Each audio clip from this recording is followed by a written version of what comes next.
Recent ಆಗಿ ಒಬ್ಬ ಹುಡುಗ ಬೆಟ್ಟಿಂಗ್ ಆಪ್ ನಿಂದ 18 ಲಕ್ಷ ದುಡ್ಡನ್ನ ಕಳ್ಕೊಂಡು ಜೊತೆಗೆ ಇವನ ಪ್ರಾಣನು ಕೂಡ ಕಳ್ಕೊಂಡಿದ್ದಾನೆ. ಈ ಇನ್ಸಿಡೆಂಟ್ ಏನು ಅಂತ 3D ಅನಿಮೇಷನ್ ಮುಖಾಂತರ ತಿಳ್ಕೊಳ್ಳೋಣ. ದಾವಣಗೆರೆಯ ಸರಸ್ವತಿ ನಗರದಲ್ಲಿ 25 ವರ್ಷದ ಶಶಿಕುಮಾರ್ ಪ್ರಿಂಟಿಂಗ್ ಪ್ರೆಸ್ ನಲ್ಲಿ ಕೆಲಸ ಮಾಡ್ತಿರ್ತಾನೆ. ಜೊತೆಗೆ ಪೊಲೀಸ್ ಆಗ್ಬೇಕು ಅಂತ ಆಸೆ ಇಟ್ಕೊಂಡು ಎಕ್ಸಾಮ್ಗೂ ಕೂಡ ಪ್ರಿಪೇರ್ ಆಗ್ತಿರ್ತಾನೆ. ಹೀಗೆ ಇರ್ಬೇಕಾದ್ರೆ 2024ರಲ್ಲಿ ಒಂದು ದಿನ ಇವನ ಮೊಬೈಲ್ಗೆ ಬೆಟ್ಟಿಂಗ್ ಆಪ್ ನ ಲಿಂಕ್ ಬರುತ್ತೆ.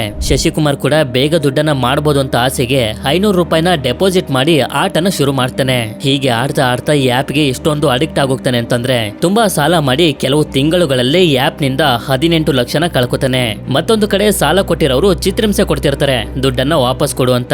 ಹೀಗೆ ಇರ್ಬೇಕಾದ್ರೆ ಒಂದು ದಿನ ಆ ಬೆಟ್ಟಿಂಗ್ ಆಪ್ ಇವನಿಗೆ ತೋರಿಸುತ್ತೆ ನೀವು 19 ಕೋಟಿ 25 ಲಕ್ಷನ ಗೆದ್ದಿದ್ದೀರಾ ಅಂತ. ಆದ್ರೆ ಅದನ್ನ ವಿಡ್ರಾ ಮಾಡೋದಕ್ಕೆ ನೋಡಿದ್ರೆ ಸಾಧ್ಯ ಆಗೋದಿಲ್ಲ. ಆಕ್ಚುಲಿ ಇವನು ಅಷ್ಟೊಂದು ದುಡ್ಡನ್ನ ಗೆದ್ದಿರೋದಿಲ್ಲ. ಇವನು ಮತ್ತೆ ಗೇಮ್ಗೆ ಇನ್ವೆಸ್ಟ್ ಮಾಡ್ಲಿ ಅಂತ ಎಂಕರೇಜ್ ಮಾಡೋದಕ್ಕೆ ಆಪ್ ನವರೇ ಆ ರೀತಿ ತೋರಿಸ್ತಿದ್ದು. ಇದರಿಂದ ತುಂಬಾ ಬೇಜಾರಾಗಿ ಮೇ 14, 2025ರಂದು ಸೈಬರ್ ಕ್ರೈಮ್ ಪೊಲೀಸರಿಗೆ ಕಂಪ್ಲೇಂಟ್ ಅನ್ನ ಕೊಡ್ತಾನೆ. ಹಾಗೆ ಸೋಷಿಯಲ್ ಮೀಡಿಯಾದಲ್ಲೂ ಕೂಡ ಶಶಿಕುಮಾರ್ ತನಗಾದ ಮೋಸನ ಹೇಳ್ಕೊಂಡು ಪೊಲಿಟಿಷಿಯನ್ಸ್ ಗಳನ್ನ ಹಾಗೆ ಆಫೀಸರ್ಸ್ ಗಳನ್ನ ಟ್ಯಾಗ್ ಮಾಡಿ ಈ ಬೆಟ್ಟಿಂಗ್ ಆಪ್ ಗಳನ್ನ ಬ್ಯಾನ್ ಮಾಡಿ ಅಂತ ಬೇಡ್ಕೋತಾನೆ. ಆದ್ರೆ ಆ ಬೆಟ್ಟಿಂಗ್ ಆಪ್ ನ ಆಪರೇಟರ್ಸ್ ಗಳು ಫಾರಿನ್ ಇಂದ ಆಪರೇಟ್ ಮಾಡ್ತಿರೋದ್ರಿಂದ ಅವರನ್ನ ಟ್ರೇಸ್ ಮಾಡೋದಕ್ಕೆ ಆಗೋದಿಲ್ಲ. ಇದರಿಂದ ತುಂಬಾ ಬೇಸತ್ತು ಜುಲೈ 3, 2025ರಂದು ಡೆತ್ ನೋಟ್ ಅನ್ನ ಬರೆದಿಟ್ಟು ಪ್ರಾಣನ ಕಳ್ಕೊಂಡ.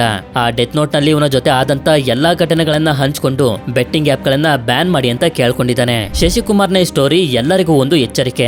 ಇನ್ನು ಯಾರಾದ್ರೂ ಈ ತರ ಬೆಟ್ಟಿಂಗ್ ಆಪ್ಸ್ ಗಳಿಗೆ ಬಲಿ ಆಗೋದಕ್ಕಿಂತ ಮುಂಚೆ ಈ ವಿಡಿಯೋನ ಹೆಚ್ಚು ಜನರಿಗೆ ಶೇರ್ ಮಾಡಿ.